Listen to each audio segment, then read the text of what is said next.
loves. Welcome back to Chemistry with Kismet Tarot. I'm Monica, the Kismet Chemist. If you're new to my channel, welcome to the family. It's an honor to have you. If you're returning, welcome back. I have missed you.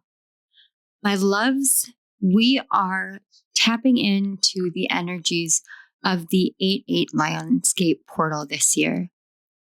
Last year, the Lionsgate portal was a very auspicious one, as it was an 888 portal. And from there, the world kind of shifted. It changed quite a bit. And we can see it as though the world shifted in a negative way, or as though we had a almost collective downturn, or we can see it as the break that was necessary in order for us to allow more light in, to allow more wisdom and greater alignment, purpose, unity, wholeness. There's a great many things that we collectively are seeking, but sometimes it requires falling apart and losing sight of ourselves and our path for us to find it again. Now, as I was sitting with Spirit and I was doing some research on the Lionsgate portal this year and really about Lionsgate itself, the point of Lionsgate is the astrological aspect of it is it's an alignment of the sun, of the star Sirius, of Orion's belt, and of the earth. And in that alignment, it aligns with the pyramids of Giza in Egypt. We look at this alignment and we see layers and levels of the soul, the physical, the spiritual, the scientific, the psychological, the psychic, the intuitive, mystic, magic, but also all of the grounded down to earth everything. Our mental body. Excuse me. I need to get a drink of water. Ooh. Our mental body, our emotional body. And definitely our chakra system. And in particular, I'm going to say the throat chakra for this portal. Because boy, I tell you what, all of a sudden my throat is all scratchy and unusually blocked up. This is very sudden, but deep breath. Thank you, Spirit, for bringing my attention to this.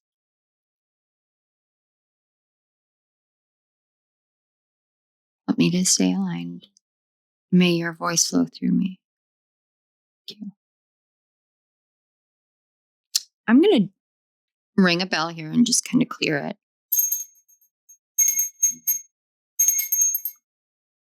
Okay. I had noticed that there was a lot of just kind of very unusual energy recently because I moved all of the stuff on the desk and then I tried to get it set the way that it was before. And I am moving lights around because it's now evening time where I'm at. So it's 9:30 at night and I'm still in an area that has a lot of unusual lighting sides and aspects. And I don't have the ring light that I used to in my old office. So I'm trying a new one and I have a different lamp. And so it's been a night tonight, you guys, setting up for this reading. It has been like me and my Virgo perfectionist energy alongside trying to figure out how to navigate through having a lot of pain in my abdomen because I have a trapped nerve in it that has just been irritated lately. And now, very unusual, there's was just a whole bunch of sirens driving down in my neighborhood, but I didn't see whether it was police or fire trucks. Oh, interesting. Definitely interesting. Oh, there's never a dull day in my neighborhood, guys. And really, okay. All right, we're going to get into this. This was going to be a Pickacard reading. It really was. It's supposed to be. I'm tempted to cut this out, but there's something about this connected to the readings for the Lionsgate energy readings, because I had a bunch of this distraction stuff happen while I was filming the reading that goes out on the 12th, the present past lives. There was all of this stuff going on too. There's all of these distraction things, all of these things like chaos and mayhem and whatever. But as soon as I was able to really get into the reading, everything settled down and fell away. So as much as I want to go through all of the Lionsgate stuff, I'm going to take a cue from Spirit and I'm going to say, this is going to be a Pickacard.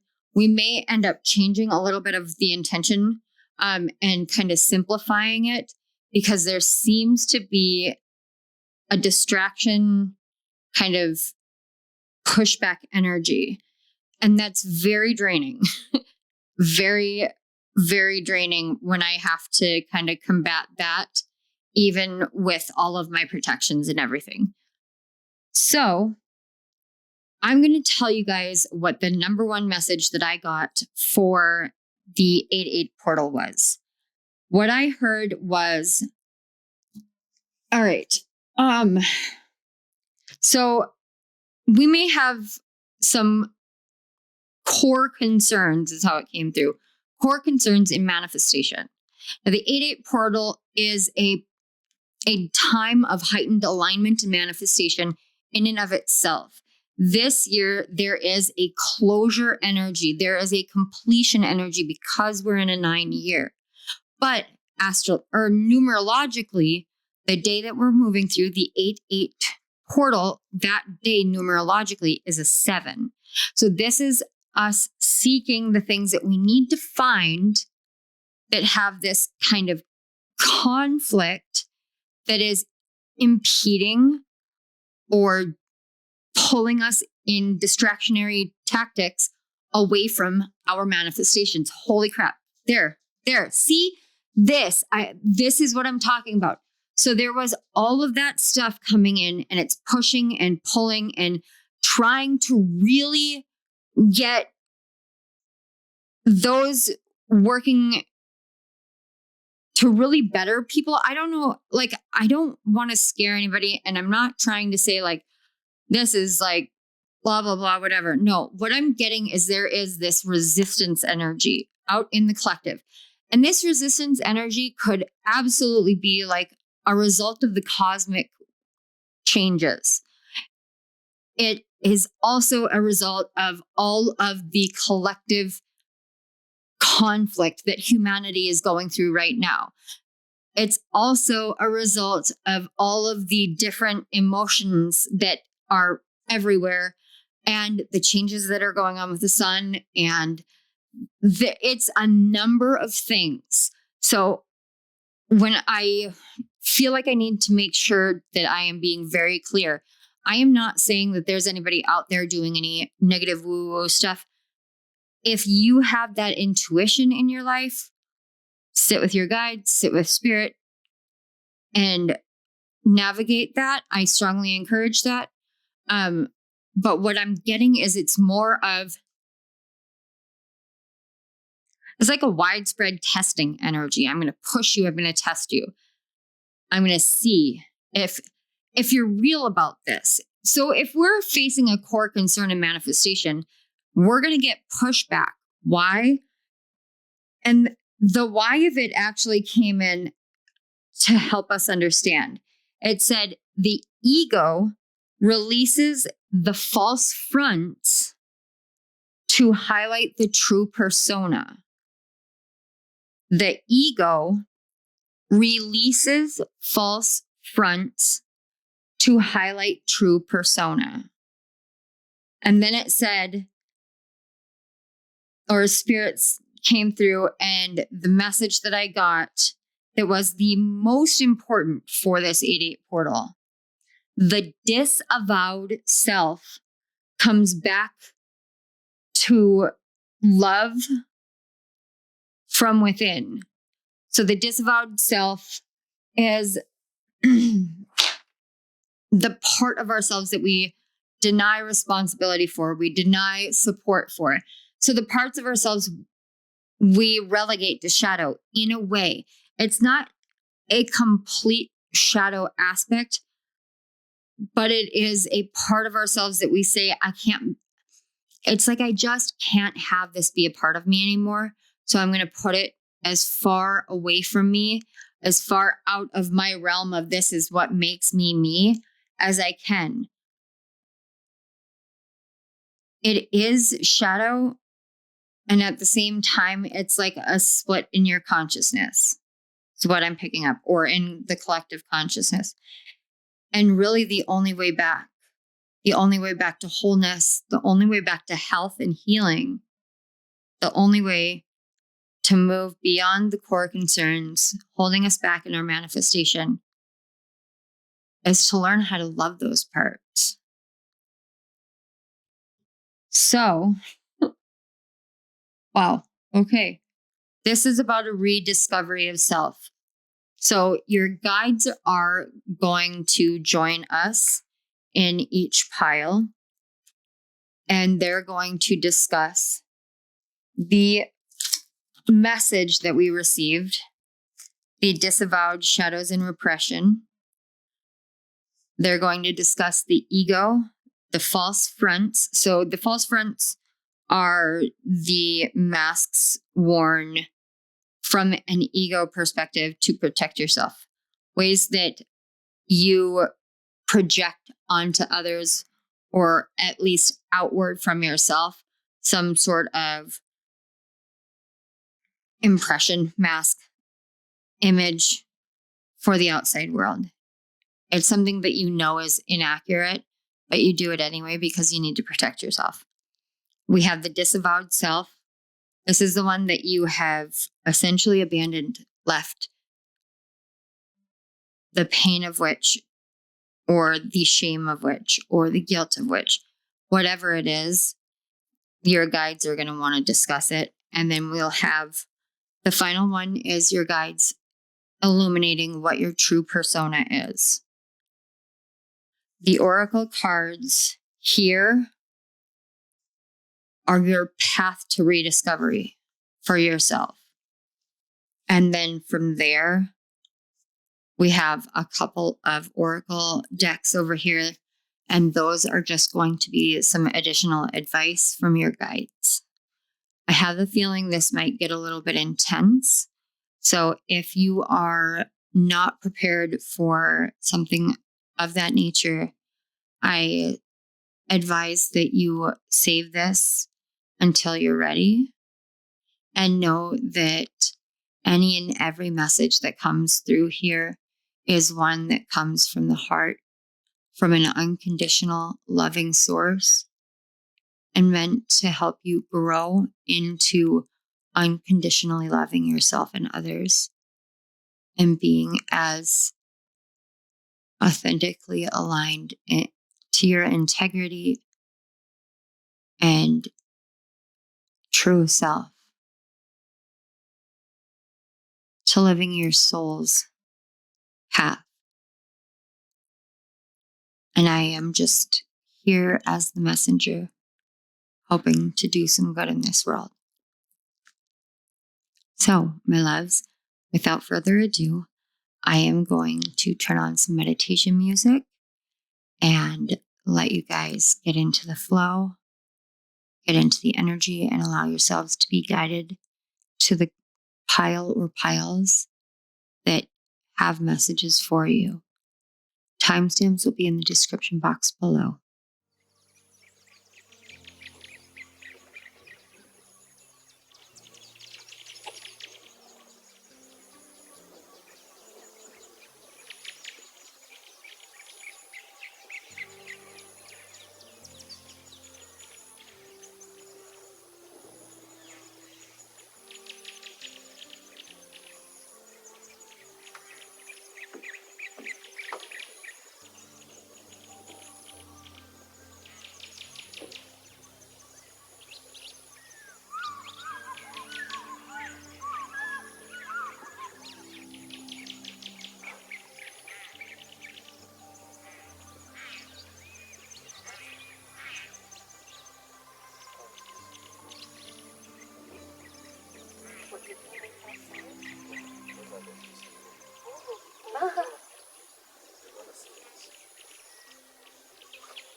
Hello, Pile One. If you chose the Shaman card and the message of ancient healing wisdom, this is, wow, okay.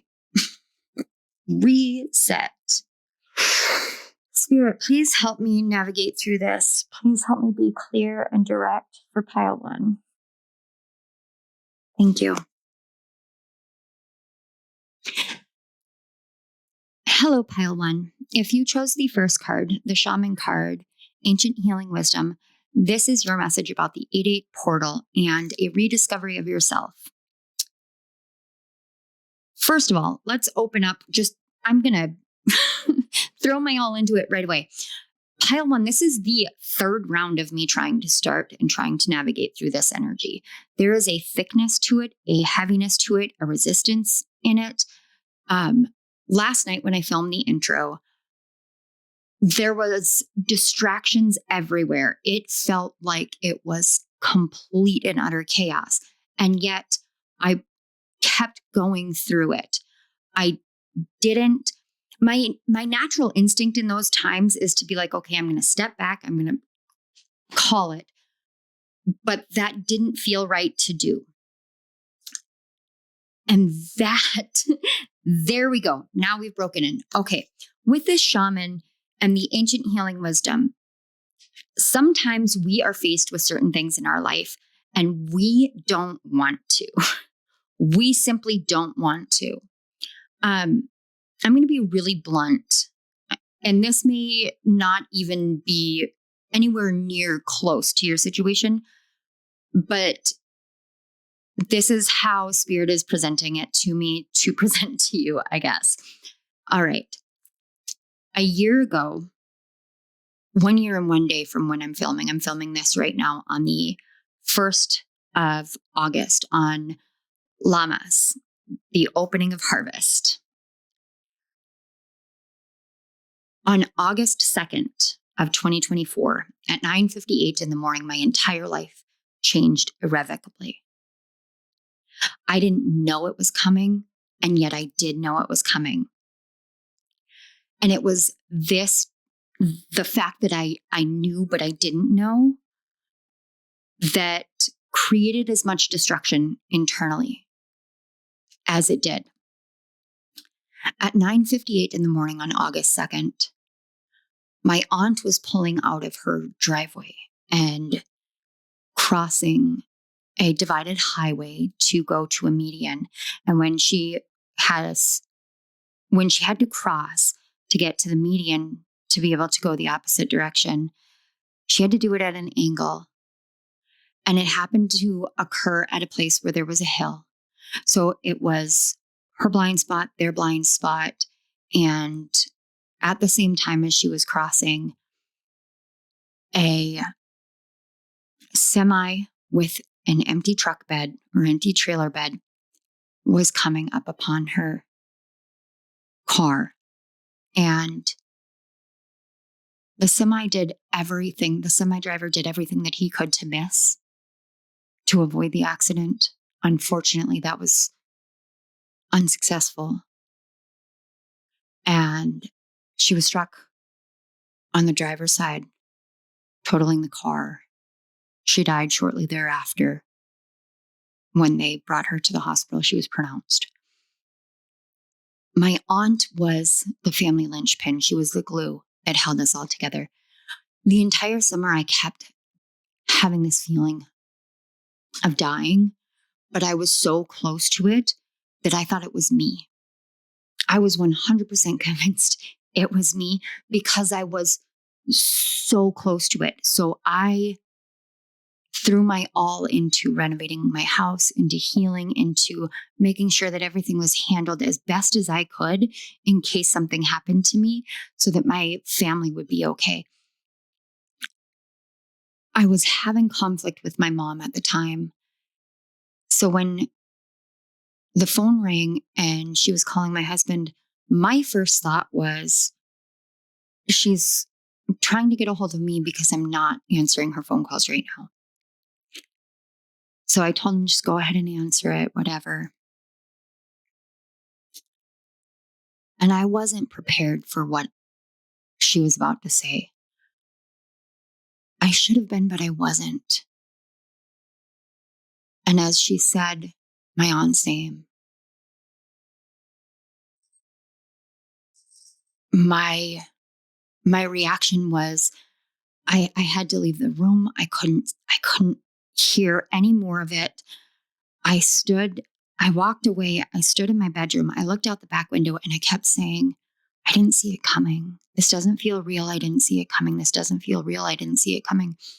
And the thing about that was I had put myself into this state of not seeing what spirit was trying to show me all summer long, to the point that it was breaking my body down. It was making me physically ill. Now, the reason why I'm talking about this, partially because it's so prevalent in my energy right now, but also because the shaman card talks about illness, whether it's mental illness, physical illness, being first and foremost spiritual in nature. And I can understand this being part of the disavowed self. In this way, this card is asking you to realize the parts of you that you may be pushing away, that you may be presenting falsely to yourself primarily. This energy, your energy, pile one, is less about the outside world, and it is more about the image of yourself that you present to yourself. The parts of you that you either see and reject, or see and try to paint a different image over top of it because it's so hard to see. Which explains why Spirit wants me to talk about something so raw, so fresh for me, something I'm still navigating through.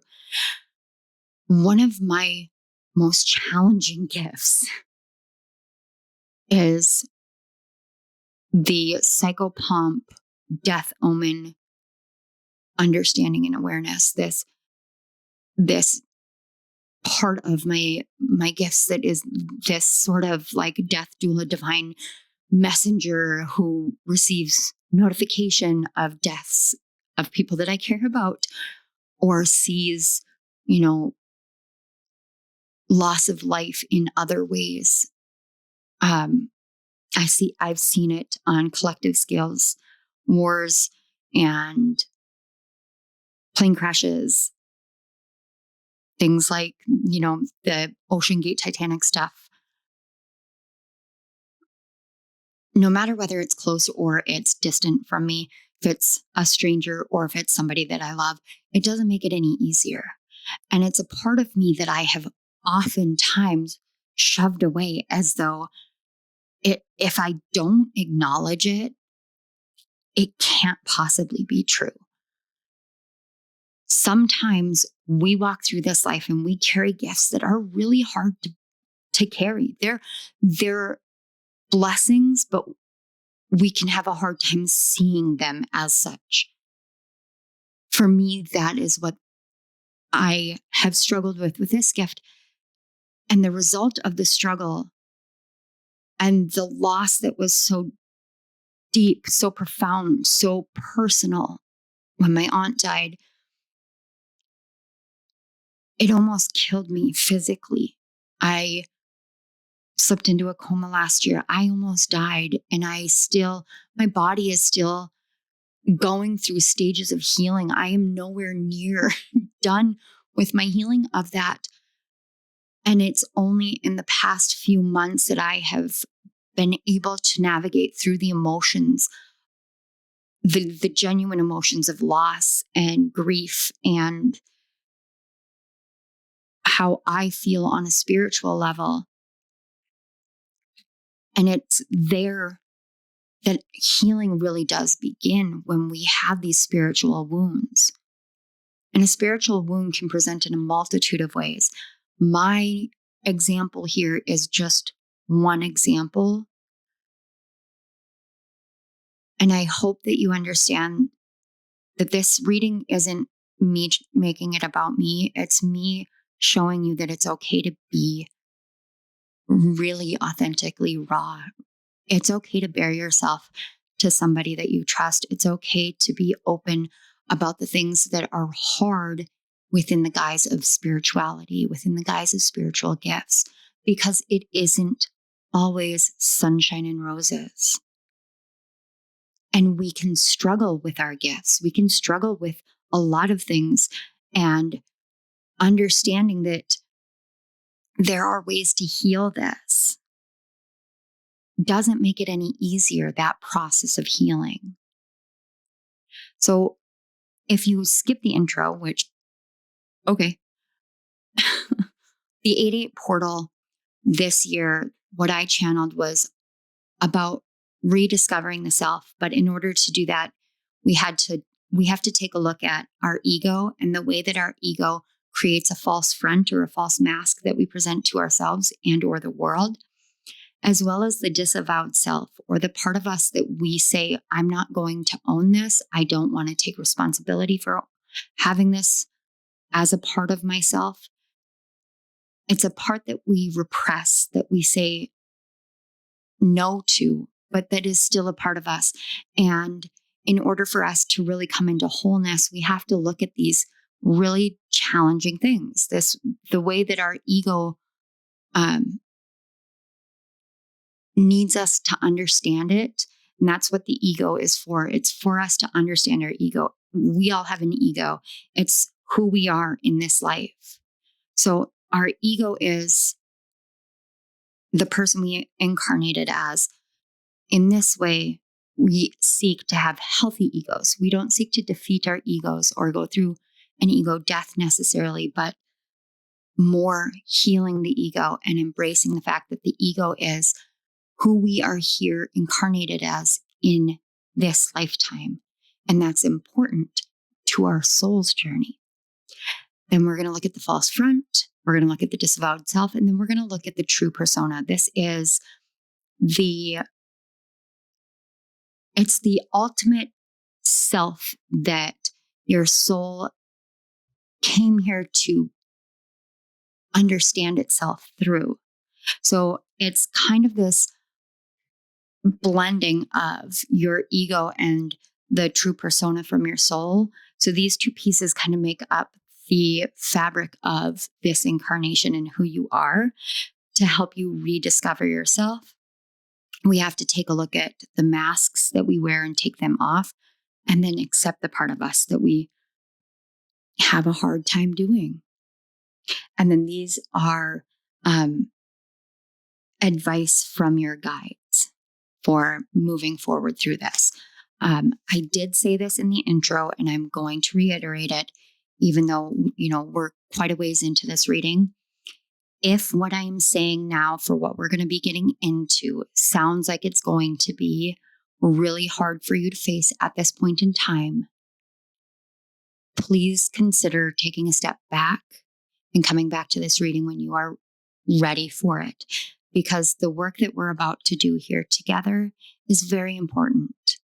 And I want it to be what it is meant to be for you. And it is my intention and my desire to help you with this healing process. That being said, let's go ahead and take a look at the ego first. We have the Strength card. The Strength card is actually Leo energy, and Leo in the zodiac is pretty much the end-all be-all ego of the zodiac. But in this way, this is about understanding that we have all these different aspects of ourselves. So your ego, this incarnation that you are in this life, right here, right now, this part of you is this understanding of how to be soft, how to be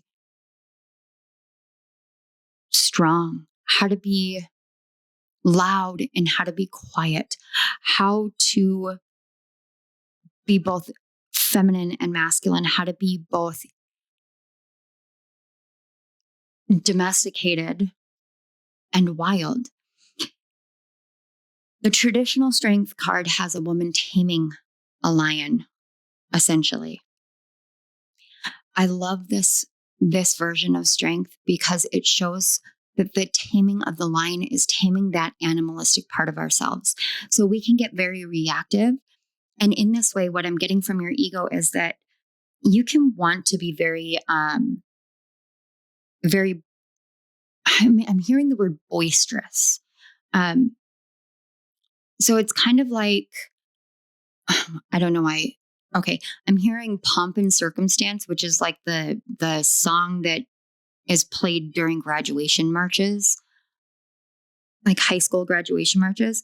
But it's similar to that, where your ego is like, okay, I have all of these different factors that constitute who I am, but I am going to show the world the side of me that can't be defeated, the side of me that it has an impenetrable skin, and I have this great lion's mane. It's essentially saying, I am going to put on all this pomp and circumstances. I'm going to present myself in this way because who you came here to be involves a lot of that. But it also involves taming that and recognizing that that you are more dynamic in nature. You have many more facets of who you are and how you are and the truth of yourself. But sometimes when we come into this world, we recognize because of situations that we've got to be the strong one, but we don't always understand what true strength looks like and means. So let's find out how you present this with the false fronts. Okay, the 10 of Cups. This makes sense. So, thank you, guides. Okay, your guides want to make it very clear with this false fronts thing. It doesn't mean that you don't have that happiness and you don't have that joy in your life, but it does. What they're saying is that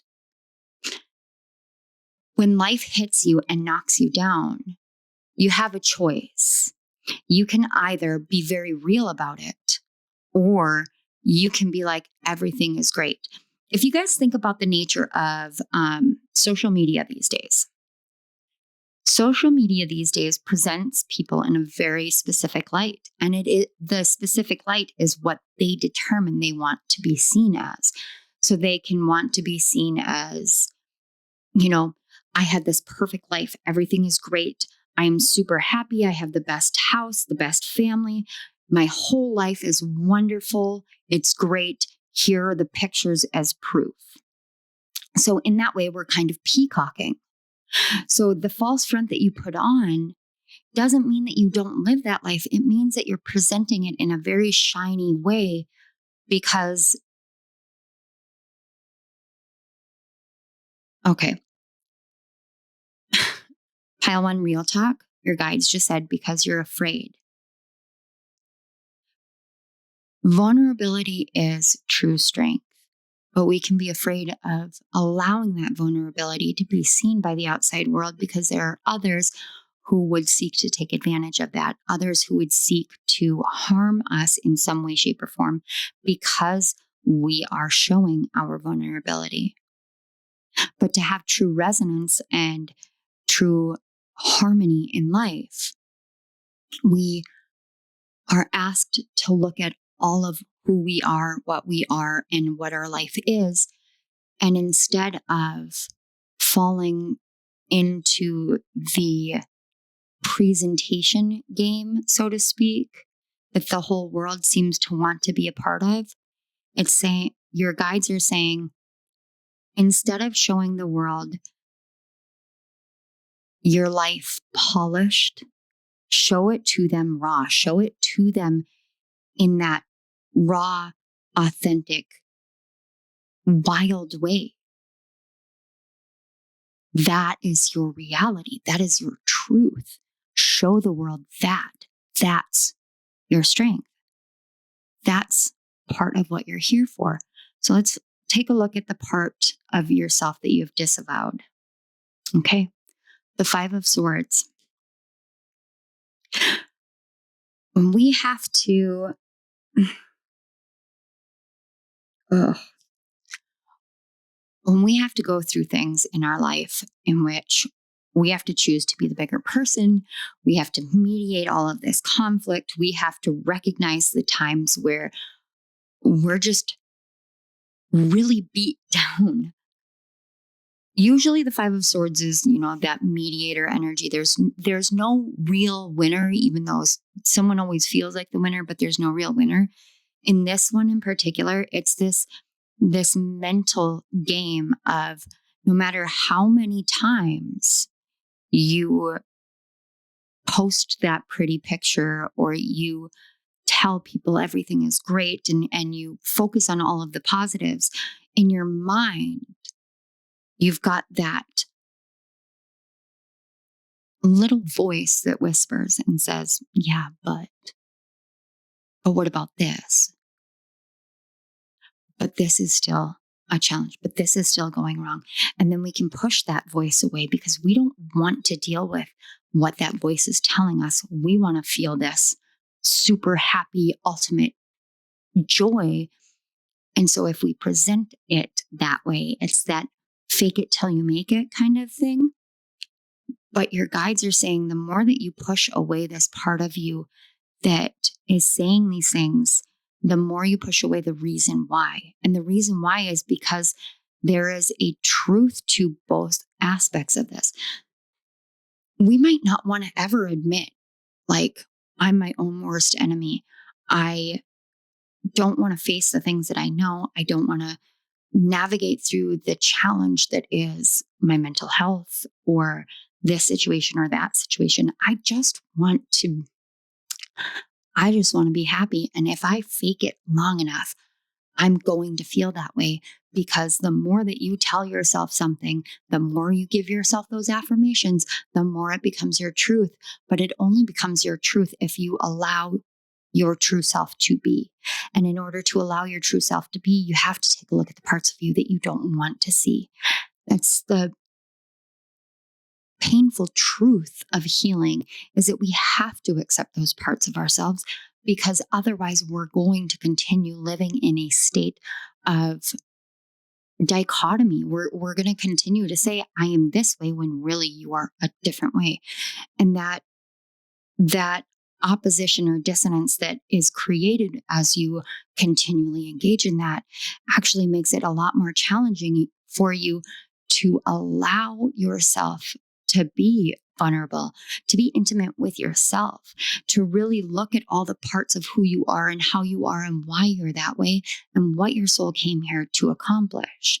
So let's see the other part of you, your true persona, or your soul's highest version. We have the Seven of Wands right here. Okay. I love this, because if you look at the Five of Swords, he is so defeated by these thoughts. So defeated by these thoughts. All he wants to do is see himself as being super successful. But if you look, there's a blood trail up to that figure gesturing as though they're super successful.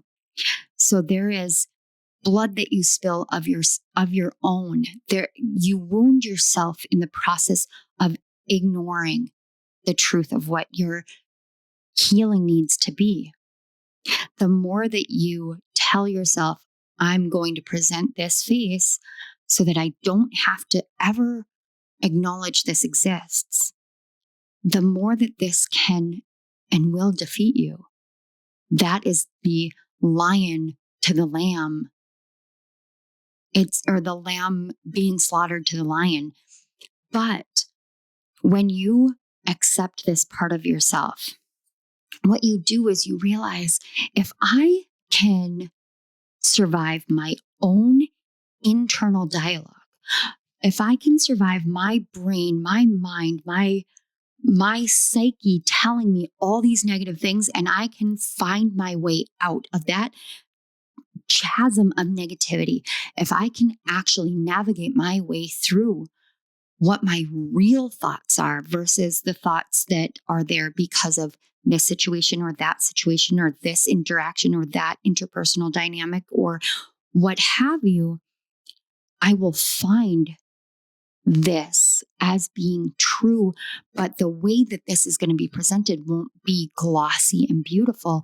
It will be raw and real, because I will know my worth. I won't have to look at the outside world to have somebody tell me how great my life is. I will know how important, how strong I am. I will have this healthy sense of self. Your soul, your true self, has a very healthy ego. Understanding the different parts of who you are and how important those parts are, so that you don't have to present this joyful life as a false front. You can simply live it. And living a joyful life doesn't mean that life is perfect, guys. My life is very, very, very, very far from perfect. But I still find joy, happiness, fulfillment in my own way. One of the big reasons why is because I have found the more authentic, the more real I am, the more honest I am with myself, first and foremost, the more that other people could say whatever they want about me. And it's not going to impact, because I know my true heart. Walking a path of a shaman as a true part of yourself is walking a path of healing. So let's get some advice from your guides for moving forward. 31 in the hand, the universe is your partner. Trust the help around you. Trust that you don't have to do this on your own. If the universe is your partner, if you have spirit guides and you have all this help in the spiritual realm, facing yourself is embracing all of that around you. They're here because they love you, for you, not for the face that you present, but for who you truly are, for your true self. So let's get this last one. We have the new moon in Virgo. Trust all will be well. I love this. And we are coming up on a Virgo new moon. I believe it is on the 23rd, if I'm not much mistaken, of August. I will have a reading on that, so you may want to watch out for that. When we feel like we have to paint a picture, we're really doing this because we feel so very, very alone. Pile one, you're not alone. It's not just that the universe is your partner. It's not just that you have spirit guides and ancestors and all of that. You have a community here. You have a family here. I know I've been gone for a while. I know that we can all have a hard time connecting with one another online or being authentic in that way. But I do hope that you understand and that you believe me when I say this is a safe space for you. So as you move through this 8-8 portal, remember that the only person that can take you down is you. And if you accept all of who you are, you don't have to present a false front. All will be well, because you have so much love and support all around you, and you have the ability to heal yourself in the palm of your hands. You have your strength right here in the palm of your hands, and you are surrounded by guides who are ready, waiting to help you when you let them in, as you let yourself completely in. Okay, pile one, I hope and pray that this helped, that the 8-8 portal brings you illumination and abundance and joy and healing, deep, profound, ancient healing. I want to say thank you so much for being here. Thank you to your guides, to my guides, to the Great Spirit for bringing us all together. Thank you for your patience as we navigated through the messages, through this energy, and through connecting with one another. Thank you for existing in this world and for continuing the journey of healing that you have been on. Thank you. Pile 1, this is what I have for you. If this resonated and you'd like to support my channel, that'd be awesome. You can do all those fun YouTube-y things. Subscribe, like the video, comment, share it. Any and everything really does help my channel grow, but it also, more than that, helps these messages reach who it's meant to reach. It's a partnership that we get into, and every tiny little interaction I feel in my heart, and I am so grateful for. So I am going to leave this here, leave you here with much love, and I hope to see you at my next reading. Love you guys. Bye. Hello, pile 2. If you chose the second card, the card Clouds and Shapeshifting, this is your message about the 8-8 portal and a rediscovery of the self. First of all, if you guys skip the intro, first of all, you missed a lot of chaos. Secondly, that's okay. Not a big deal. What we're doing in this reading is we're taking a look at how to look at the reality of who we are with the help of our guides.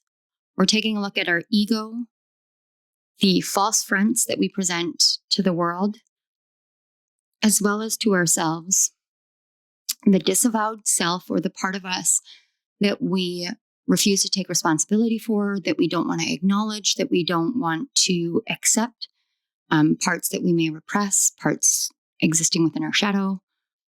It can be a number of things. It just depends on how the reading will flow for what that will end up being for you in this reading. And then we're going to take a look at the true persona. Now, the ego is not a bad thing. So it's important to help you understand what the ego is in terms of this reading, but also from what spirit and my own journey and studies have helped me understand. Our souls reincarnate into different lives, different places. Each life, we're a different person. We could be different gender, different ethnicity. We could be aliens. We could be humans. Who we are in each individual lifetime that we incarnate as is the ego. The true persona is the highest level of self that the soul can be within that ego scope. Oftentimes, we don't see the totality of our ego. We can get caught up in certain aspects of it, for the better, for the worse, but we don't always see the person that we're here to be, because we struggle with the difference between who we are in the physical and who we are in the spiritual, and blending those together. As this message has developed through my channeling, through me sitting with it, a lot of what these messages are involve a lot of realities that we may not want to see. For your energy, because of this Clouds and the Shapeshifting card, it's actually significantly lighter than some of the other energies that I have been channeling. So we're going to dive into it, and then we're going to just kind of allow it to unfold. The oracle cards are advice from your guides that we'll get at the very end. Clouds and Shapeshifting, pile 2. This card talks about how clouds are made up, how they're all these individual pieces, like droplets of water and crystals that get frozen, and then they come together, and then they form these clouds. And as they interact with the environment and with the wind and with each other, they shape and shift and take different forms. And a lot of times when we're kids, we look up at the clouds and we look at the different forms and we allow our imagination to engage with the clouds. And we see different shapes, different animals. Heck, we can play entire stories out in our head about the clouds that we see. But deeper than that, this card talks about how we as humans can put on different clothes. We can put on different makeup. We can put on a different persona. We can put on a face. We can put on a mask. We can act this way and act that way. And as we do that, the world around us will react to who we are presenting ourselves to be. It doesn't mean that we're being false about ourselves. And pile two, what's really your guides are like, what's really important for you to understand is that when you are essentially trying on different outfits of who you could be. So say you change jobs a lot. So one year you're a nurse, and the next year you're a teacher, and the next year you work in finance, and the year after that you are a clown doing birthday parties, and then you are on the Broadway stage, and you do all of these different jobs, and you get to know people when you're in those positions, and you build this like work family or friendships with people that you work with. And then when you change it, it can feel like, well, is that who I really was? And after doing enough changes like that throughout your life, you can start wondering about your actual identity, because a lot of your identity gets wrapped up in these things because that's a norm of modern day society. We think about someone who writes books and publishes books, they're an author.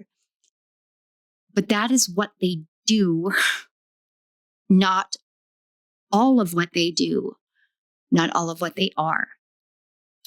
What we do is not the entirety of ourselves.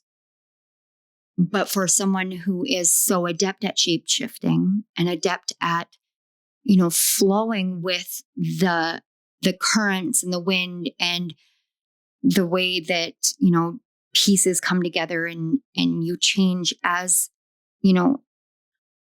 really as the wind blows you where you need to be, metaphorically, it can create a lot of internal upheaval in the sense of, well, who am I? Do I really know myself? So let's take a look at the ego here and start kind of diving into the layers of you.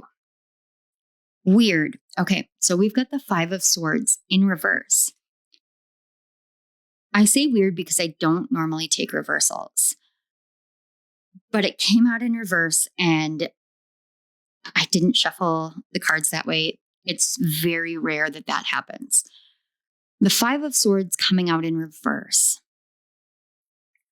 This particular 5 of Swords, I interpret a specific way. It is a lot about the internal dialogue and the way that we really kind of can be our own enemy. We beat up on ourselves and we end up causing damage to ourselves as we decide that we're going to pretend to be this something or other, this person. But when we have it in reverse, this is about, oh my gosh, this is about the ego wanting to understand itself, but not knowing how to understand itself internally. So a lot of the way that your perception of self and your mind and your ego are working right now, in particular, is that whatever anybody else says is what gets stuck in your brain. And so inside your head, you have, the voice of, say, your parents and your best friend and your spouse and or your love interest and your children, or, you know, your therapist, your doctor, this person, that, all of these people, their voices in your head are saying, you're this, you're that, you're this, you're that.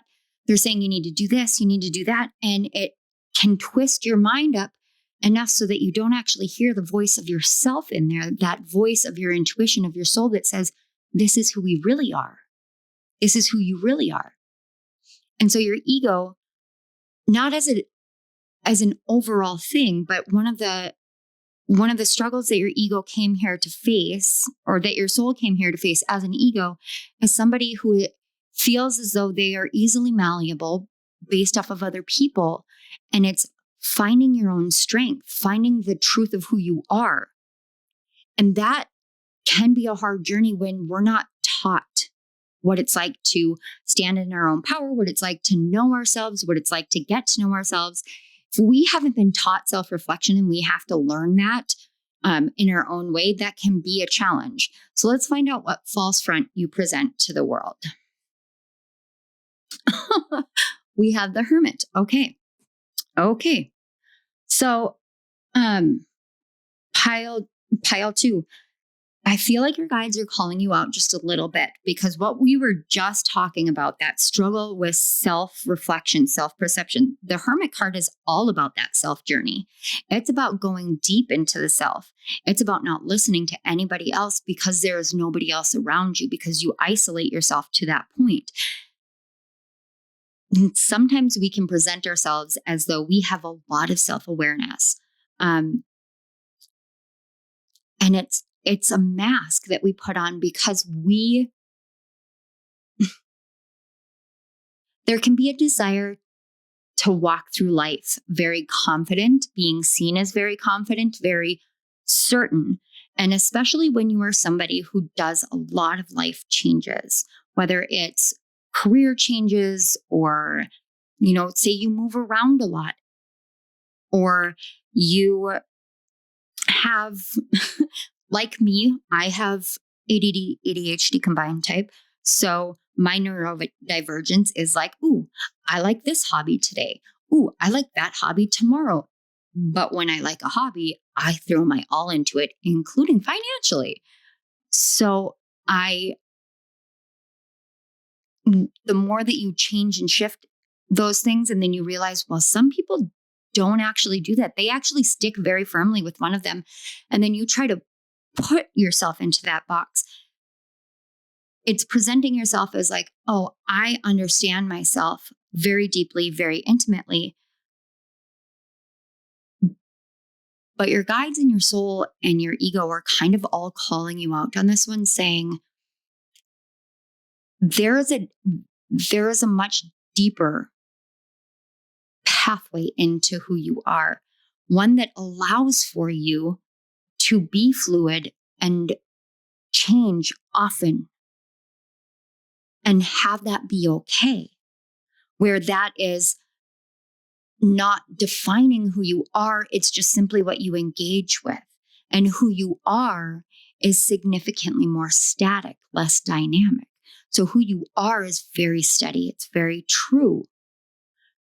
But where you are right now is this duality of, I want to present myself as being very self-aware, very self-reflective, but I'm not actually doing that because I'm so caught up in what I think I need to be because of what everybody else says, that I don't know how to do that necessarily. Or you do know how to do it, but you don't know how to fully accept that outside of what other people say. So there's that almost instinctual need on an ego level to have external validation in some way, shape, or form. And not because you need it to be like, I'm so great and I need you to tell me I'm great so that I know that the rest of the world knows I'm great. It's nothing like that. It's more like, I know that I like engaging in this, but I also know it's not completely who I am, but I want to make sure that my engagement with it is acceptable so that I'm accepted. That's what that energy is really saying to me. And it can play out in a multitude of ways, depending on what your situation is, what your life is. But that's really what these cards and the energy and your guides are illuminating. So let's take a look at the disavowed self. Okay, we have the Two of Cups. The disavowed self is this part of you that doesn't want to acknowledge that you are as dynamic as you are, because that dynamism, that sense of I am this and this simultaneously actually gives you a more static state than what you may perceive it as. I hope that makes sense. Usually the Two of Cups talks about soulmates, but in this way, it's like seeing the light and the dark side of yourself, seeing the two aspects of what makes you you. It's like seeing your soul and your ego and understanding that they are one and helping yourself to bring those together into unity, into harmony. And that may mean that you allow yourself to internally be very static, very still, very steady, very determined in this one singular direction. This is who I am. And if you stop presenting yourself in this way, but actually become this way yourself, then you can find a way to bring these parts of yourself together into wholeness.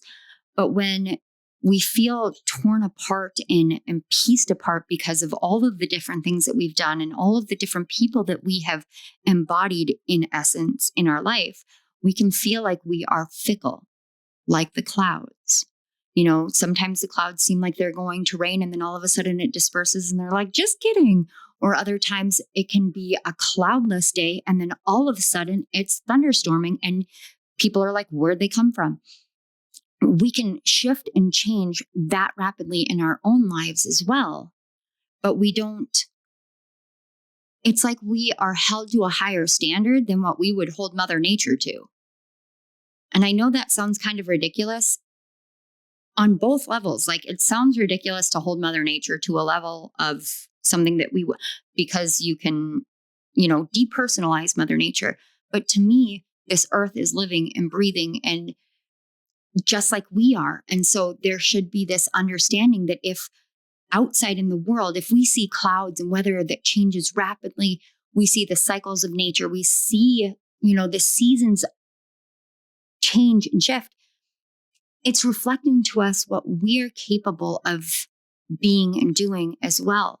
And it's about learning how to translate that and become whole within ourselves, understanding that we get to change. We get to paint this world with all the colors that we want to paint it with. We don't have to be specifically what we're told to be. And when we change, when we allow ourselves this dynamism of flexing and flowing and shape shifting into all of these different things, what we do is we gather tools and wisdom and lessons from all of those things that contribute to the wholeness of who we are. So let's take a look at your true persona, your soul. Yes, yes, yes, yes. I love this. I love this. Okay. Pile 2. I want to jump for joy right now with that card. Okay. The 8 of Cups is usually a card where you see somebody and they have all these cups and they've broken, they've fallen over, and that person is going on this long journey to find their dream. Because what comes after the 8 of Cups? The 9 of Cups. This 8 of Cups is a F this. I'm going to burn it down. I'm going to go because I know myself. Your soul is literally here to recognize all the ways in which other people are defining you and telling you what you can do, who you can be, all of these things. And your soul wants you to learn how to set it on fire. Metaphorically, please. Please, please, metaphorically. Okay. Back in, I want to say it was January of 2022, I believe it was. I did this interview with a local TV station. And one of the things that I was asked to do was to do a reading for the person interviewing me. And every time I see this Eight of Cups, I think about that interview because I looked at her and she had moved to North Dakota from Ohio. And I looked at her and I go, what happened when you left Ohio? Because you just kind of were like, I'm burning bridges and taking off. And she looked at me, her eyes bugged out of her head. And it wasn't the first time. And she's like, yeah, that's kind of accurate. They had to edit out a lot of that reading because it was too personal. But that's the energy that this card gives off. This, you know what? I may have gathered all this parts of all of this together. I may have done all of these things, but I'm not here to be this singular thing. I'm not here to be what other people say. I'm not here to allow for those mental torments to continue. I'm here to say, you know what? I have a better path forward when I embrace all of who I am and I stop presenting myself in whatever way I think the world wants me to be. And I say, this is who I am, take it or leave it. And I'm going to walk away if you don't enjoy it or you don't accept it, because that means you're not meant for me. And when you are afraid to accept all of yourself, you can end up becoming too attached to the things that people say. And then we get attached to those people. That's how codependency can happen. But your soul is not here for that. Your soul is here for interdependency.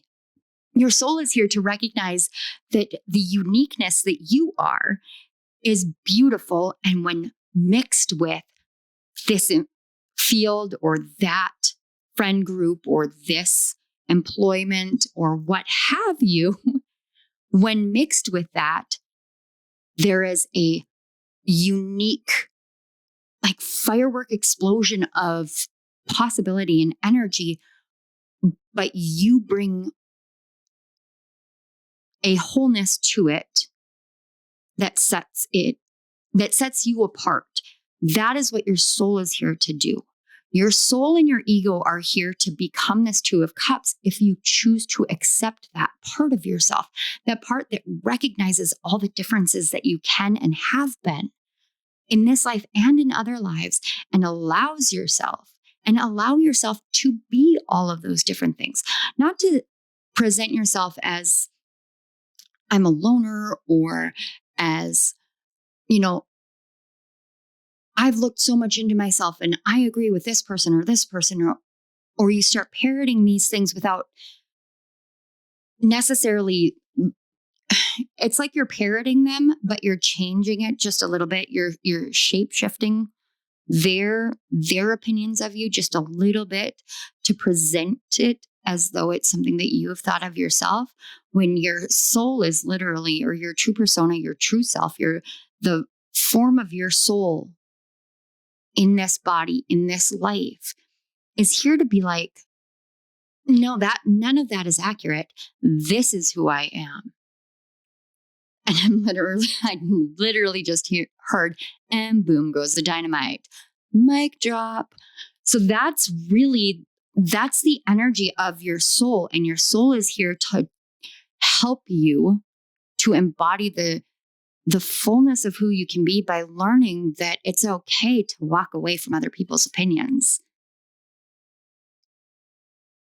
As Joey would say, they're a moo point. They're a cow's opinion. They just don't matter. It's moo. If you don't know, it's Friends. I'm a huge fan. In this way, you have so much inside of you that is just ready to burst out. It's ready to come forward. And it's nothing, I'm not getting it's pieces of you that you don't recognize or that you don't see. It's just pieces that you don't want to accept as being part of a whole, because maybe you've walked away from that hobby or that profession or that relationship, but lessons that you learned in there help shape who you truly are. And it speaks to all aspects of you. And embracing that means wholeness. Sometimes wholeness means being dynamic, means being a shapeshifter. It means changing and flexing and flowing in a way that others just don't get. And that's okay, because it's what's meant for you in this life. And when you listen to your heart and you listen to your soul and that inner voice inside of you instead of everybody else's voices, that's when your life really begins to change. So let's take a look at the advice from your guides. Lay of the Land, Ancestral Wisdom, card number 34.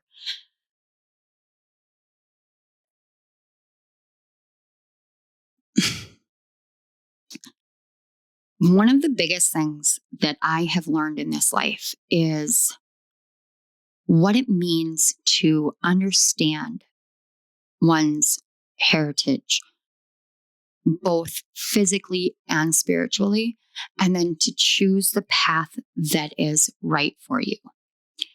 There is ancestral wisdom within your guides that are saying, we know how to walk this path. We know how to be authentic about this journey internally, about accepting all the parts of yourself. Why? Because we were with you when you set that fire. There's wisdom that can teach you how to learn yourself. It's about embracing all of who you are. And your guides are saying, there is this map that exists within you.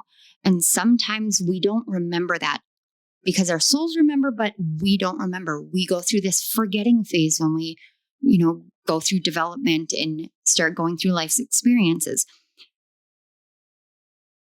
They can help you find the map, but the map doesn't exist in someone else's opinions or someone else's perception or someone else's thoughts. It exists within your heart and your soul. It exists in this unity that you are. And so there is help for you if you choose to seek it or open yourself up to receive it. And your soul is ready to walk towards that, ready to burn down all the thoughts that aren't yours, that aren't true to you, and just make your way forward through a new land, but a land familiar to your heart, your soul, your ancestors, and your guides. So let's see this last piece. You've got to be kidding me. Last quarter moon in Gemini. Clear your mind. Number one, Gemini is the sign of a shapeshifter. That is a well-known quality of Gemini. But this is about clearing your mind. Your guides are literally saying, we can help you walk forward. We can help you let go of all of these mentalities that aren't yours. We can help you because what your path is now is this clear cut. Let me move forward. Let me embrace myself. Let me accept this unity of self and this dynamism of self as a static version of who I am. So I am steady in my changeability. And therefore, it doesn't matter what somebody else defines me as, because my mind is clear as to who I am, what my worth is, what my value is, what I'm here to do. And none of it is dictated by anyone outside of me. And that's a very powerful energy to find yourself in. That's a very powerful place to find yourself in. That's incredibly powerful healing to accept into your life. And it's awe-inspiring, pile 2. It truly is. So this 8-8 portal is here for you to embrace the truth of yourself outside of everyone's opinions, for you to step into your power and say, I know my way through myself and through this world by being true to myself. What you say, how you react, is not about me. It's about you. What is about me is what I know to be true. It's this blending of my heart and my soul, my ego and my soul, my true self, by clearing my mind of all of the clutter that other people place in there and walking my way to my truest path. Wow. Pile 2, you're freaking awesome. I want to say thank you so much for being here. Thank you to your guides, to my guides, to the Great Spirit for connecting these energies, for bringing these messages forth, for helping us to go on this journey together of healing and understanding and awareness. And thank you for the collective of Pile too, because they are so incredible and very, very inspiring for me. And it's an honor and a blessing to tap into their energy and bring these messages forth. So thank you for being here. Thank you. Pile 2, if this resonated and you would like to support my channel, that'd be super dope. Ways you can do that are all those fun YouTubey things. You can like, comment, share, subscribe. Any and every interaction with my channel helps it grow. It helps, it helps the messages find the people that it's meant to. I'm only one person and I do everything that I can, but together we can help the world. I know that's corny, but that's how I feel. Okay, enough with the sappy stuff.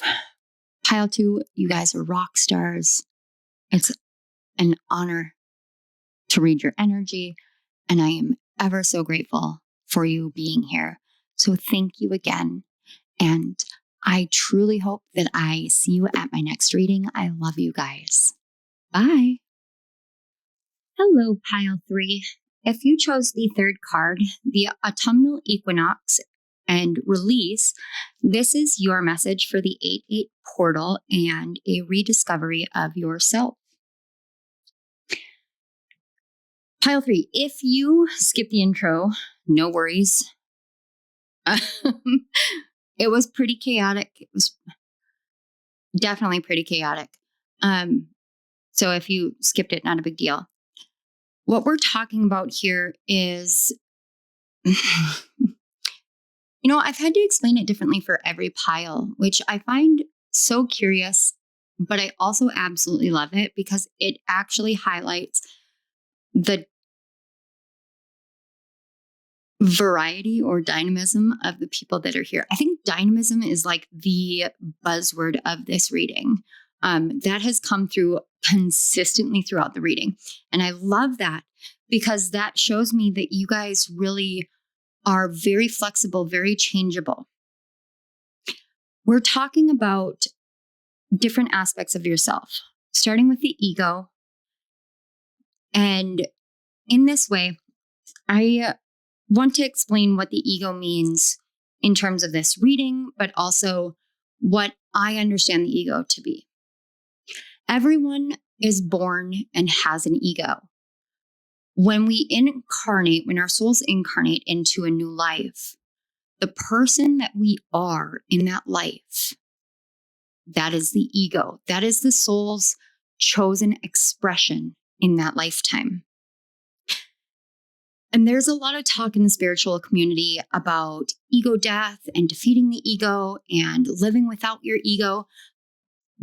But through my understanding, through my studies, but also through what Spirit has shown me and taught me, is that to live without an ego is to not live. My ego is Monica. That is who my soul chose to be in this life. All the things that I have gone through have helped to build and shape who it is that Monica becomes, but the ego is what my soul has chosen to be. So the ego that we carry in this life is the window dressing, it's the name, it's the family, it's the personality that we have in this lifetime. And our egos can be wounded. They can veer into grandiosity. They can veer into, self-flagellation. It just depends on the situations that we go through in life, but also it depends on a choice that was made on a soul level when we came into this life.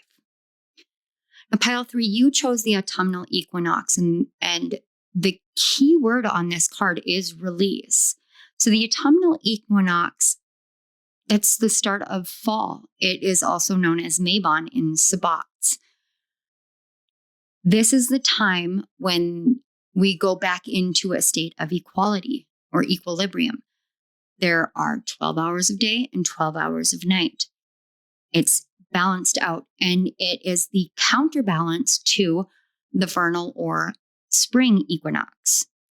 The autumnal equinox is also the start of Libra season, which means this is a time where balance, justice, things in harmony,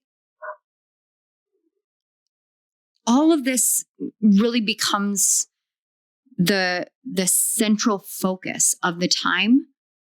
But it's also a time of recognizing connections, relationships, relativity.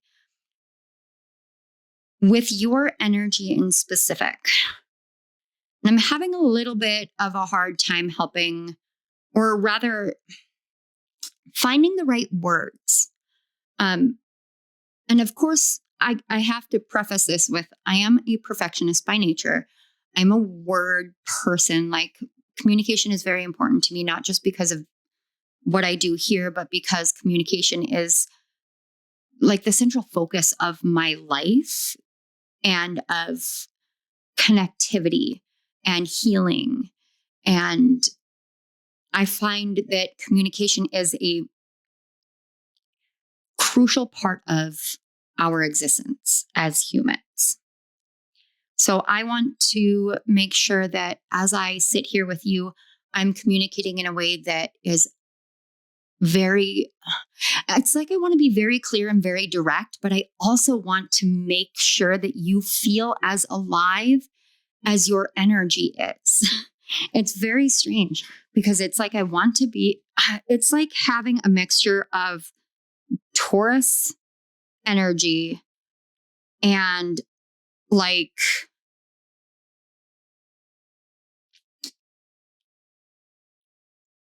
Mercury and Gemini, with the brain, just like your mind is just going like a million miles a minute all over the place, just so fast. And so you're putting all these pieces together and connecting everything together, and you understand all the aspects of all the things, but you want to make sure that when you bring that understanding to the world, you're being very measured, very direct, very intentional.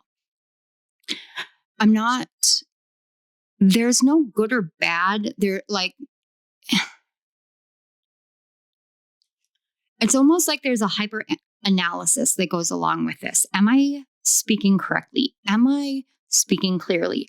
Am I enunciating?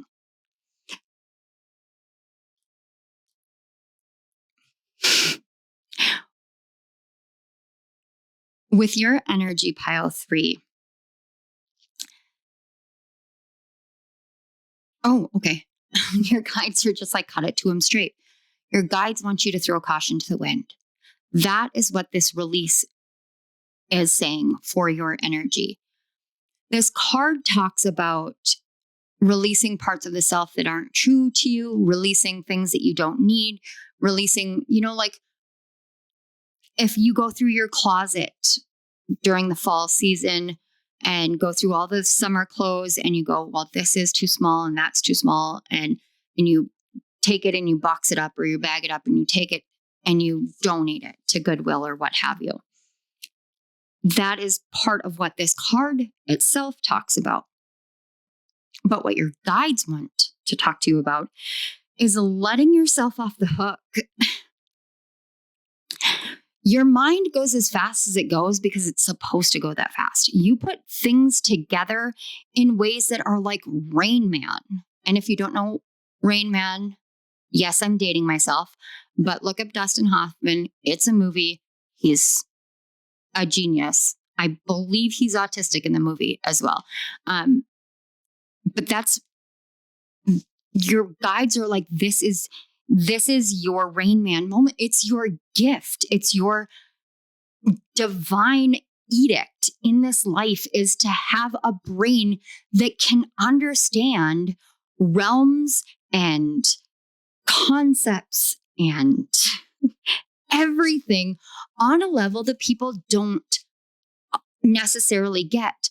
It's like you live in the ethers, but you're so grounded at the same time that you can translate significantly faster than the average human.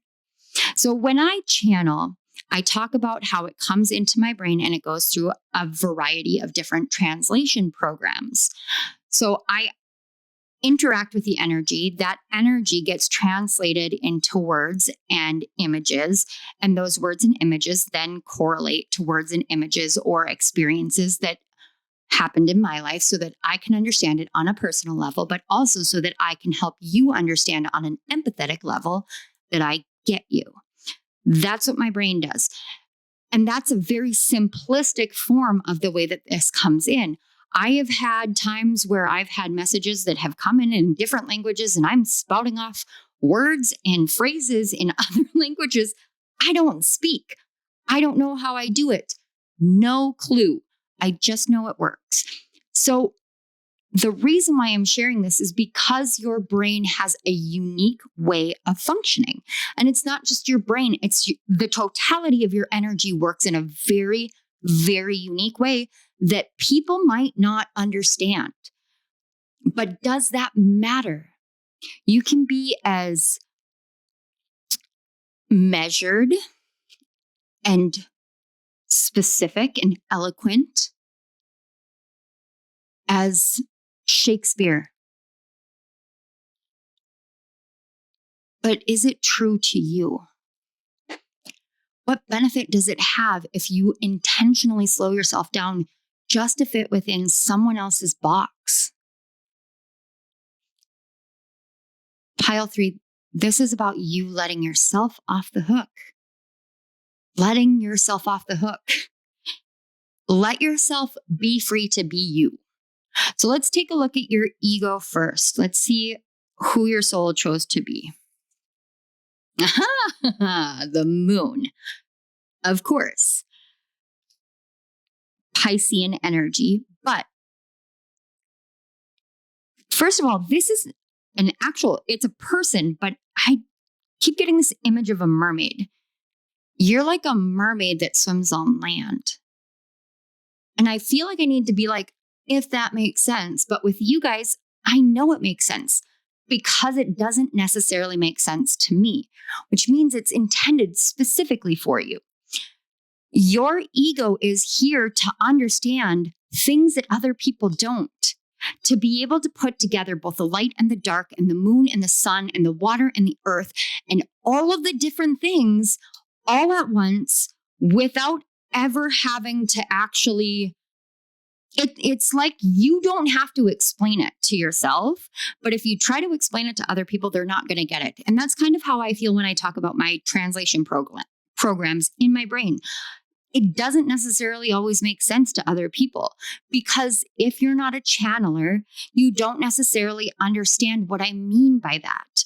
So I try to make these metaphors and correlative phrasings in examples and things. And I find in my life, and especially because I'm neurodivergent with ADD, ADHD combined type, that I say a lot of the time, my brain is wired differently. People don't understand how my thought process works. And if I have to explain it to somebody, I over-explain and I talk myself into circles because I'm trying to make it work for them rather than just explain it in my way. And if they don't get it, they don't get it. That is what I'm getting from your soul, is that if other people don't get it, they're not meant to. You get it. And that's what's important because you understand it on so many different levels in so many different ways. And by it, I mean like big, huge theories, psychological understandings, metaphysical understandings, occult understandings, scientific understandings, sociological understandings. There's so many things in you. You get it in so many different ways. And it just, if you and I were to sit in a room and I had my gifts all activated and you were like, I'm going to just sit in my brain I would love to experience the energy of you just engaging in your brain. That authenticity is something that can be very hard to touch because you're an enigma, pile 3. You're just simply an enigma. And when you walk through a life as an enigma, and especially as a human, man, people suck sometimes. They are judgmental. They are rude because they don't understand. So they reject things that they don't understand. You, on the other hand, understand so much more. And it's really hard for you to reject any of it, but you try to fit in. And your guides, your soul especially wants you to try a little harder not to. That's what I'm hearing. So let's find out the false front that you put on. Aha, death and rebirth. Essentially, you put on this persona of like, oh, this is so strange. What I'm getting is you put on this persona of being very cut and dry.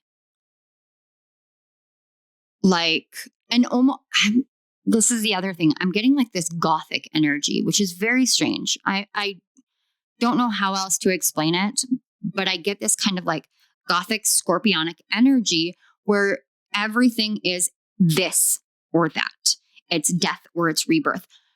It is only one or the other. And in doing that, you give yourself only two options, even though in your energy, in your authentic self, there's no such thing as options because everything is possible and everything is occurring. Like you guys, oh my gosh, pile 3. I love your energy. You operate as this like etheric being in the physical world. And somehow you're grounded. Like, I don't know how you do it because I can feel it, but I can't see any kind of process. It just is like, it's this thing. You walk, there's roots out of your feet. You don't think about it. It just happens because you know it's something that you need to do. Your translation programs work so much faster. But this false front that you put on, this mask that you put on is a very cut and dry, very fixed, very this way or no way kind of energy. And it feels so stifling. I don't ever get that energy from this card except in this very specific situation. Normally, I love the death and rebirth card because it is the card of redefining the self. But in your energy, as a false front, it is so much of that fixed energy that it's stifling, it's suffocating. I feel like I'm in a tiny little box and nobody has poked any holes in it. I can't breathe. But by golly, other people will get it. Other people will get it. And you won't have to explain yourself 1.5 million different ways and still be misunderstood. Pile 3. Sometimes it's not about being understood, but about being heard.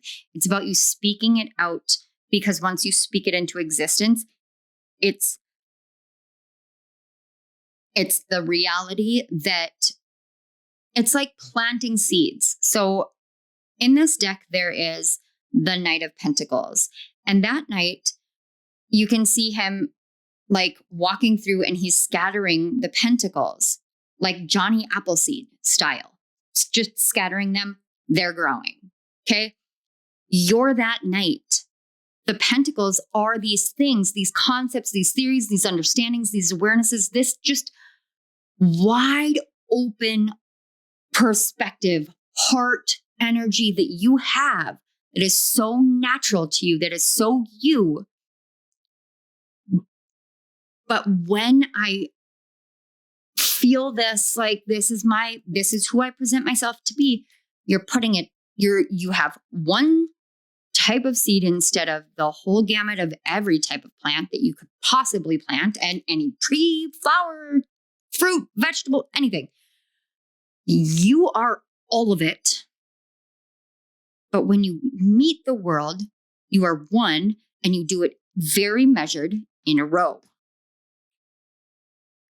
And it's like nothing grows and they always grow at the same time. They grow, but not for you. And so when that happens, there's that crippling, what do I do? And then you present this like, oh, I'm changing. I'm formulating something else. I'm going to present it this way. But you're still limiting yourself into this box of fixed this direction. And it's not because there's anything wrong with you. I don't know if anyone has ever said that to you in your life. I sincerely hope that you've heard it a lot. But if not, there is nothing wrong with you, pile 3. If other people don't understand you, that is not your downfall. That is not your shortfall. You're not messing up. You're not being intentionally obtuse. You have an understanding that is literally written into your brain and your soul and your being in this life from birth that other people just don't get. But your soul intended for you to stand out in that way. So it's about you breaking yourself out of your own fixed box so that you don't stifle yourself and you accept that I'm going to say what needs to be said, whether you get it or not, because those seeds will be planted. The seeds that you're meant to plant will be planted. And eventually, over time, the people that you are planting seeds within are going to start having growth. It's a magic thing that you have. This gift, this talent, this skill, this awareness.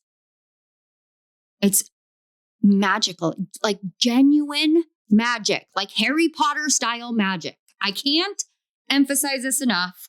I see you like glitters all around you, like you pulsate with this magical essence. And that's what your soul is here to embody in this life. Your soul is here to embody that magic. So let's take a look at your disavowed self. Of course, this doesn't shock me at all. The King of Wands is the entrepreneur. He's the business owner. He is the leader, the guide. He is the one that knows what he's here to do. He knows he's the leader of it. And he doesn't care if other people see him talking to the lion. He doesn't care if those people think he's crazy because the lion listens to him. He can roar at the lion and the lion will bow down. Okay, the part of you that you are disavowing is this ownership of your energy, this ownership of your magic, ownership of yourself. This is why your guides keep saying, let yourself off the hook. You're not here to walk a fixed path. You're not here to do that. You're here to flex. You're here to flow. You are here to make waves. Make the waves. Set the fires. Do the damn thing. Be different because that's what you're here to do.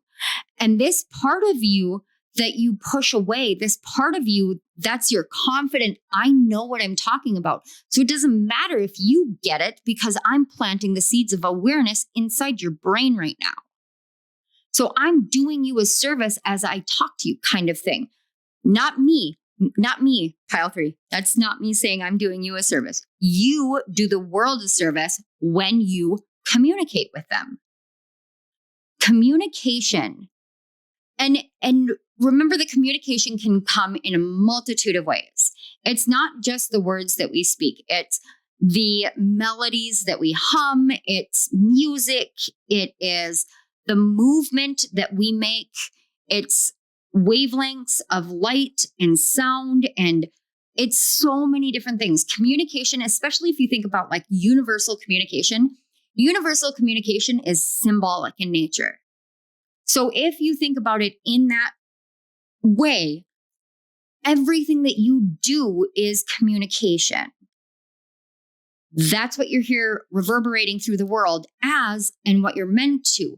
But if you choose this structured communicative pathway, so I'm only going to talk in iambic pentameter, whatever, what have you. I can't do that. I just can't. Like, I can't do iambic pentameter very well.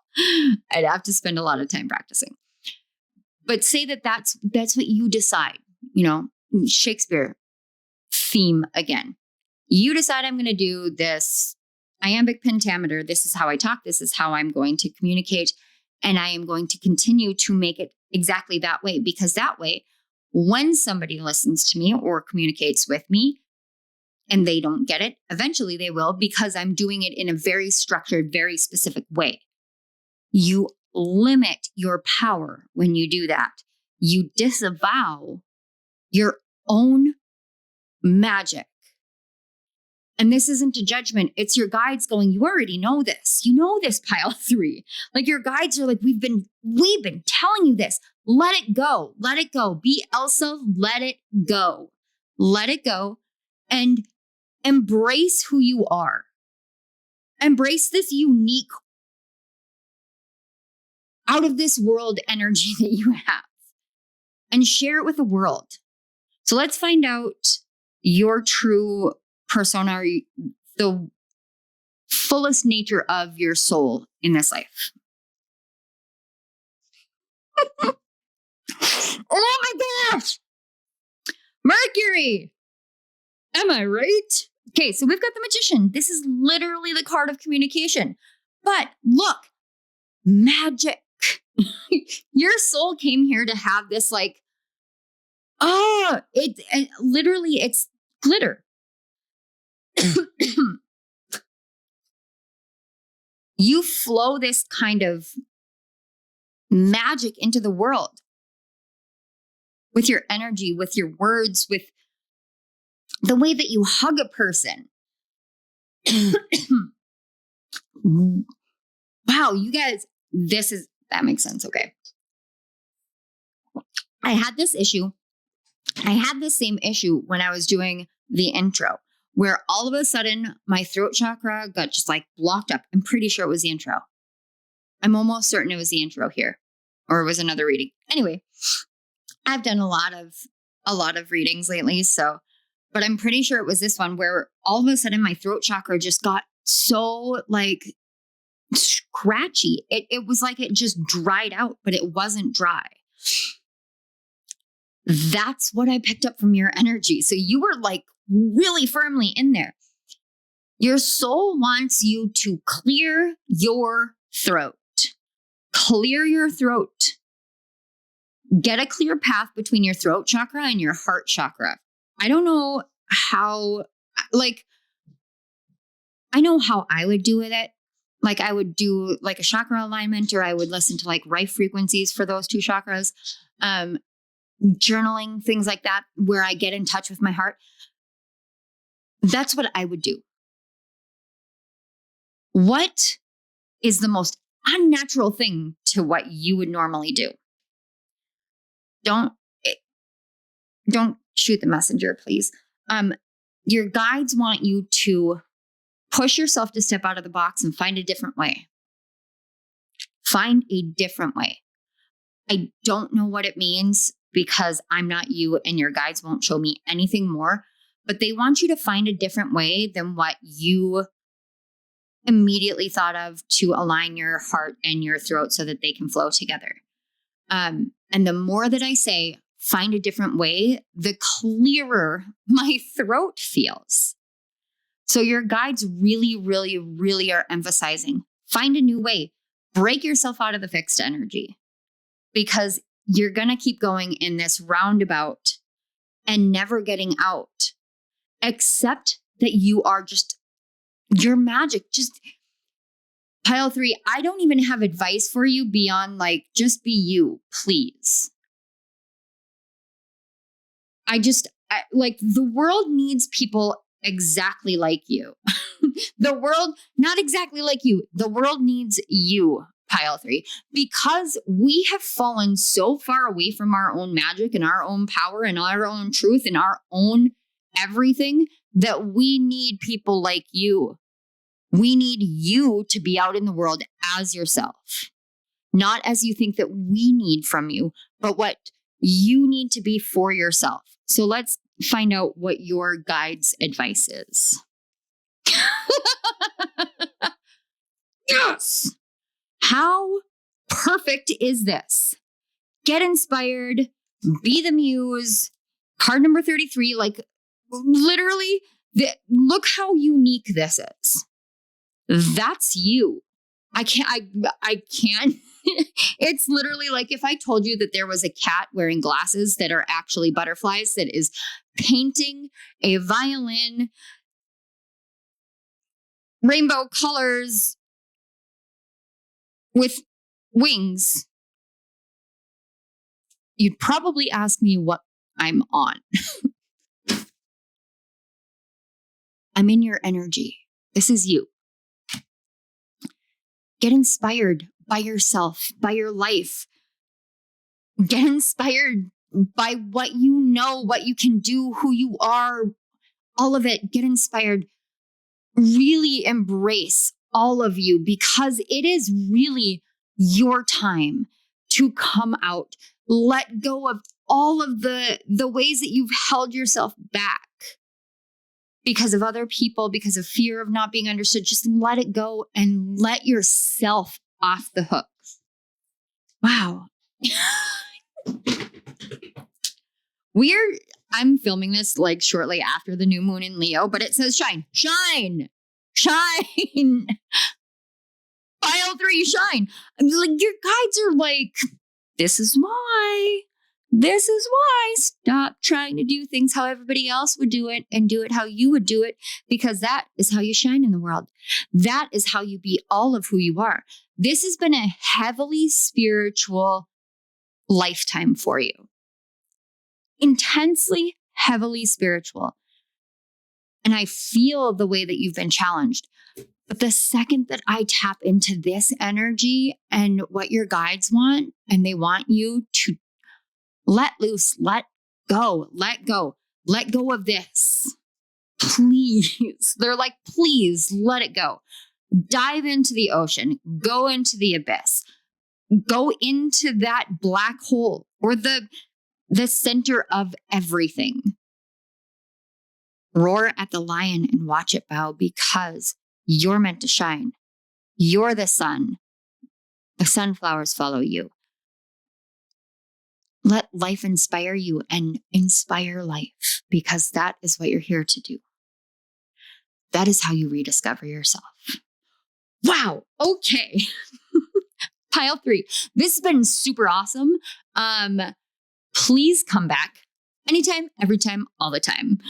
I love this. I love you. I love your energy. So thank you so much for being here. Thank you to your guides, my guides, the Great Spirit, for connecting these energies, for flowing these messages, for helping me to understand that there are other unicorns in the world that are different than my unicorn, but that are really cool unicorns.